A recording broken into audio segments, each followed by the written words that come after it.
Practice greetings and discuss a classroom rule which you like and why. You may take help from the given rules. ठीक है, यहाँ पे बच्चे greetings कर रहे हैं आपस में और फिर आपस में कुछ क्लास रूल है जो आपने अपने फ्रेंड्स के साथ डिस्कस करने हैं. ठीक है, अब देखते हैं ये क्या कह रहे हैं. Hello everybody, I hope you are fine. Yes we are, thank you. ये ग्रीटिंग्स हुई और अब कुछ रूल्स दिए हुए हैं यहाँ पे. ठीक है, our class rules. Use manners and be polite. ठीक है, आपने मैनर्स में आप में होने चाहिए और आपने सबके साथ अच्छे से पेश आना है. ठीक है, हेल्प अदर्स, दूसरों की मदद करनी है. बी काइंड टू अदर्स, सबके साथ अच्छा रहना है. Be ready to learn every day, और आपने तैयार रहना है कि हर दिन कुछ ना कुछ सीखने के लिए. Look after our class, our school, और स्कूल का ख्याल रखना है. फॉलो इंस्ट्रक्शंस, और जो इंस्ट्रक्शन या जो हिदायत आपको दी जाए उस पर अमल करना है. तो ये सारे क्लास रूल्स हैं. अब यहाँ पे ये देखें, the class rule I like the most is. ठीक है, इज़ जो आप अपना जो भी रूल इसमें पसंद है आप अपना भी इसमें लिख सकते हैं. यहाँ पे जो रूल है, यानी जो बच्चा कह रहा है कि अली कि मुझे जो रूल पसंद है वो कौन सा है. The class rule I like the most is to keep my class clean. क्यों क्लास को क्लीन रखना चाहिए, वजह भी आपने बतानी है. फिर because it keeps us healthy. ठीक है, ये मैं थोड़ा सा डार्क करती हूँ कि आपको नज़र आए. इट कीप्स अस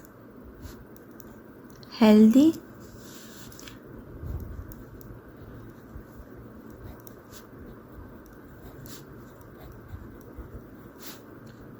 बाकी आपको जो पसंद है वो आप लिख सकते हैं, लेकिन वजह भी बतानी है आपने. अच्छा, 3 पे आए, रीड अलाउड. आपने इसको तेज़ तेज़ पढ़ना है. ये जो दिया है पोएम आपको, read the poem aloud with actions given in brackets. Apply punctuation rule. Contraction your, read it together. Comma is a short pause. ठीक है, कॉमा का मतलब है शॉर्ट पास, यानी हल्का सा आप उसको वक्फा देते हो. और कंट्रैक्शंस इसको कहते हैं जब आप इसको शॉर्ट फॉर्म में लिखते हो. मतलब ये यू आर है. ठीक है, यहाँ पे मैंने लिखा हुआ है, तो यू आर का शॉर्ट फॉर्म ये है. तो हम जो लेटर हटाएंगे उसी के ऊपर, यानी यहाँ से ए हटा है तो इधर ही हम ये कॉमा यूज़ करेंगे. तो इसको कहते हैं कंट्रैक्शन फॉर्म. ये कंट्रैक्शन है. ठीक है, और देखिए आपने इसको इफ़ योर, ठीक है, इस तरह पढ़ना है. If you are happy and you know it. अब यहाँ पे if you are happy and you know it, यहाँ पे कामा है तो आपने शॉर्ट पाज लेना है, यानी छोटा सा वक्फा लेके, यानी फिर आपने ये दूसरा जो फ्रेज़ है या छोटा सा सेंटेंस है उसको पढ़ना है. Clap your hands. ठीक है, if you are happy and you know it, clap your hands. थोड़ा सा यहाँ पे पास देंगे आप वक्फा. If you are happy and you know it, clap your hands. Clap clap. If you are happy and you know it, then your face will surely show it. If you are happy and you know it, clap your hands. Clap clap. ठीक है, यानी कामे पे आपने हल्का सा पाज लेना है और ये you are नहीं पढ़ना.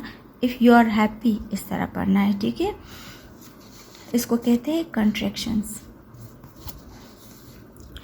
If you are happy and you know it, stomp your feet. Stomp यानी ज़मीन पे पाँव मारना. If you are happy and you know it, stomp your feet. Stomp stomp. If you are happy and you know it, then your face will surely show it. ठीक है, यानी जब आप खुश होंगे तो आपको आपके फेस से पता चल रहा होगा. If you are happy and you know it, stomp your feet. Stomp stomp. ठीक है, If you are happy and you know it, shout hooray. ठीक है, If you are happy and you know it, shout hooray. If you are happy and you know it, then your face will surely show it. If you are happy and you know it, shout hooray. ठीक है, तो यहाँ पे ये first tense में है कि अगर आप खुश हैं तो आप क्लैप क्लैप क्लैप, तो आपको पता है कि आप ताली बजाए खुशी से। फिर कह रहे कि दोबारा हैप्पी है तो ताली बजाए। उसके बाद कह रहे कि आपके फेस से भी पता चलता है, जब आप खुश होते हो तो फेस से पता चलता है ना, तो आप ताली बजाए। फिर यहाँ कह रहे कि आप खुश हो तो आप अपने पाँव को ज़मीन पे इस तरह मारे। देखो आपको पिक्चर से भी नज़र आ रहे हैं ना, इसमें क्लैपिंग हो रही है, इसमें स्टॉम्पिंग हो रही है। देखो स्टॉम्प योर फीट, तो आप अपना पाँव ज़मीन पे मारे और आपके फेस से भी पता चल रहा होगा कि आप खुश हैं। ठीक है, अब यहाँ पे है कि अगर आप खुश हैं तो आप शाउट यानी एक चीख मारे हुर्रे। ठीक है, और जब हम खुशी से चीख मारते हैं, और यहाँ फिर से कह रहे कि वो आपके फेस से भी नज़र आएगा, और आप खुश हैं तो आप चीखे और हुर्रे बोले। सही है, ये पोएम है और ये तो आप सारे बच्चों को आता होगा, लेकिन यहाँ पे आपको कुछ रूल्स बताए हैं शॉर्ट पास के, देखिए, और कंट्रैक्शंस के। तो ये कंट्रैक्शन है, ये जो हम शॉर्ट करके इसको बनाते हैं, यानी एक जो लेटर है वो ख़त्म करते हैं और उसकी जगह हम कॉमा लगाते हैं। इसी का मतलब भी है यू आर, लेकिन ये शॉर्ट फॉर्म में है, ये कंट्रैक्शन है। और ये कामा है, तो यहाँ पे हम छोटा सा वक्फा देके फिर ये वाला कंटिन्यू करते हैं। साइट वर्ड्स वो होते हैं जो आप बार बार नज़र आते हैं, जो हम ये सबक में भी आपने पढ़े होंगे। से द गिवन वर्ड्स फ्लुएंटली, आप इनको फ्लुएंटली बोले। Learn, read, write, through. ठीक है, reading and critical thinking, reading comprehension में ये जो कम्प्रिहेंशन हम पढ़ते हैं, जिस तरह अभी हमने ये सबक पढ़ा है, ये कम्प्रिहेंशन कहलाता है और इसी में क्वेश्चंस होते हैं। तो अगर आप सब बच्चों ने इसको सही कम्प्रिहेंड किया है, सही पढ़ा है, सही रीडिंग की है, तो ऑब्वियसली आपको उस इन क्वेश्चंस की सही समझ आती होगी। तो जो फर्स्ट क्वेश्चन है, what makes you happy on the first day of new class. ठीक है, is it important to listen to your teachers, give a reason. ठीक है, तो इसमें कुछ क्वेश्चन आपसे जनरल भी पूछे जाते हैं। ठीक है, जिस तरह अब ये पूछे जा रहे हैं, और कुछ आपसे के जो कम्प्रिहेंशन है उसी के में से ही पूछे जाते हैं। तो इसके आंसर्स मैंने आप लोग के लिए पहले से लिखे हुए हैं। जो फर्स्ट क्वेश्चन का आंसर है वो है, फर्स्ट क्वेश्चन है what makes you happy on the first day of new class. तो इसका आंसर है my new class, books, copies and new friends make me happy. तो ये सारी जो चीज़ें हैं, ये आप इसके अलावा भी लिख सकते हैं जो आपको खुश रखती है ये सारी चीज़ें। ठीक है,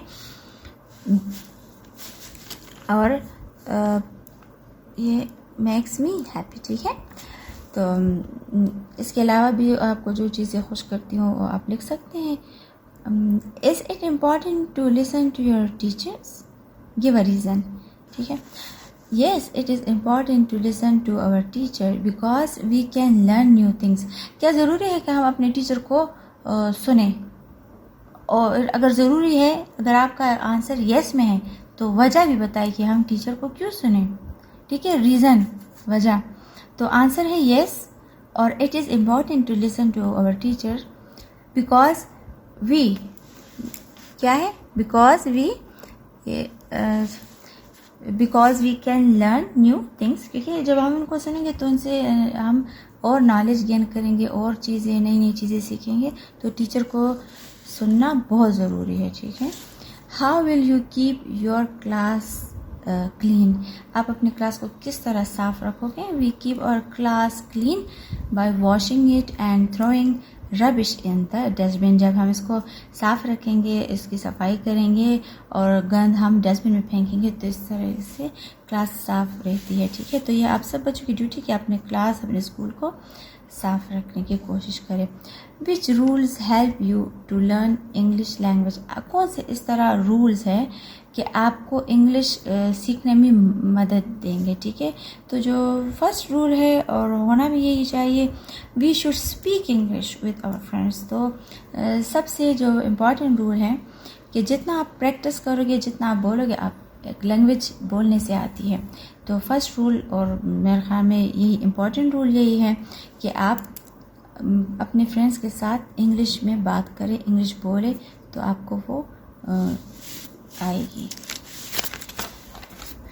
एनालिटिकल रीडिंग है। You are following some of the rules in classes 1 and 2. Read the list and tick the rules which you have experienced in your earlier classes. अच्छा, आपने क्लास जो 1 है और 2 में कुछ रूल्स पढ़े थे, ठीक है। अब आप वो रूल्स टिक करोगे जो क्लास 1 में आपने नहीं सीखे हैं या क्लास 2 में सीखे हैं। तो जो रूल आपने क्लास 1 में सीखा है आप वो 1 पे टिक करोगे, और जो रूल आपने 2 में सीखा है तो 2 के साइड पे वो टिक करोगे। और अगर आपने दोनों क्लासेस में एक ही रूल सीखा है तो वो भी डबल क्लिक भी आप टिक कर सकते हैं इस तरह। तो रूल्स जो हैं वो यहाँ पे है, और क्लास 1 क्लास 2 अब रूल्स पढ़ते हैं और उसके अकॉर्डिंगली हम फिर यहाँ पे टिक लगाएंगे। Raise your hand before you speak, class 1 में, और ये सिखाया जाता है क्लास 1 में भी, केजी में भी बच्चों को सिखाया जाता है कि जब भी आप बात करें तो आप अपना हाथ उठाएं, ठीक है। यानी कि इससे आपको की टीचर को पता चलेगा कि आप बात करना चाहते हो, आपकी तवज्जो उनकी तवज्जो आपकी तरफ होगी। 5 बच्चे बहुत तेज़ बोलना शुरू करते हैं, उससे क्लास में बहुत डिस्टर्बेंस हो जाती है। तो ये बहुत अच्छा रूल है और ये क्लास 1 में भी सीखते हैं, और आई थिंक फिर वो बच्चे सीखते हैं तो क्लास 2 में भी तो ये सीख जाते हैं, या कुछ लोग क्लास 2 में भी बाज़ बच्चे फॉलो नहीं करते तो 2 में भी सीखते हैं। ये मैंने दोनों में भी कर लिया। यूज़ पोलाइट वर्ड्स, ठीक है, आप अपने अच्छे अल्फाज इस्तेमाल करें, नरम, ठीक है, नरमी से बोलें। तो ये तो हम आप 1 में भी सीखते हो, 2 में भी सीखते हो, और पूरी लाइफ ये हम सिखाते रहते हैं और आप सीखते रहते हो कि ये नरमी से बात करनी चाहिए। हेल्प अदर्स, और ये ज़्यादातर जो बच्चे होते हैं वो उनमें शेयरिंग की वो हो जाती है, आ जाती है कि वो शेयर करती है चीज़ें वीज़ें केजी और 1 के, लेकिन वो हेल्प नहीं कर सकते। तो थोड़े से बड़े हो जाते हैं वो क्लास 2 में, फिर हेल्प करना भी सीख लेते हैं, ठीक है। तो ये रूल ज़्यादातर क्लास 2 में बच्चे सीखते हैं। Listen when others are speaking, तो ये तो क्लास केजी 1 से ही होना चाहिए कि जब कोई बात कर रहा हो या आपकी टीचर बात कर रही हो या कोई बड़े बात करो तो उनको सुनना चाहिए और से। हैव फन, और हैव फन तो क्लास 1 में भी होते हैं, आई थिंक इसको मैं यहाँ भी टिक करती हूँ क्योंकि ये दोनों क्लासेस में है, बल्कि हर क्लास में होना चाहिए। वर्क टुगेदर, तो ज़्यादातर जो टीम वर्क का होता है वो बड़ी क्लासेस में आता है, बच्चों में एक यूनिटी आती है, वो सीखना शुरू करते हैं, ग्रुप्स बनाते हैं, फिर वो आपस में चीज़ें डिस्कस करते हैं। तो ये क्लास 2 के बच्चों में ये चीज़ आती है, और ये रूल ज़्यादातर क्लास 2 में ही अप्लाई होता है, ठीक है। मैं इसको डार्क कर लेती हूँ। अच्छा,